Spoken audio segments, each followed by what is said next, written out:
padayon sa pag-alagad kaniya.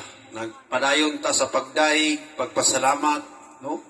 Dili gid nato ikaulaw mga igsuon nga kita magpasalamat tungod kay gitagaan tag higayon nga makapasalamat pa kita sa Ginoo, no? Ang uban wala na gid gitagaag higayon nga makapasalamat sa Ginoo tungod kay gikuha na sila sa tag-iya sa ilang kinabuhi, no?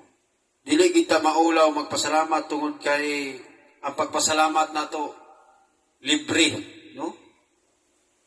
Salamat kayo sa Ginoo nga libreng hangin ang gihatag. Ang uban na sa hospital, oxygen, magbayad pa sila sa hangin, no? Nga ilahang gamiton aron lang makaginhawa.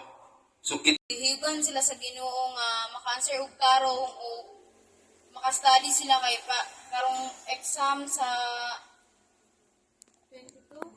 19 o 20. Og salamat sa Ginoo nga Lunes to Domingo naguban siya sa tuwang tanan og gipanagbunya ang mga blessing dia sa tuwa og ginatagaan ta niya kuan sa pulong sa Ginoo yang atong ginakasing-kasing iyang pulong kay mo man ang ginasulat sa pulong nga dili kita maulaw sa iya kay moabot ang panahon ni kaulaw pud ta niya. Amen. Praise God, no? Dili kita maulaw magpasalamat. Ang Ginoo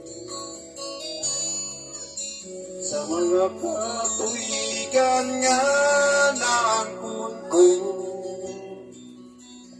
o bisan pa sa akong mga kasakitan, iyati man niya ako giampingan.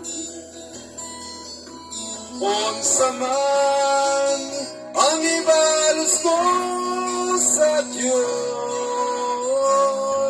sa mga kaayuhan niya nangkong ko, dili ka bayran sa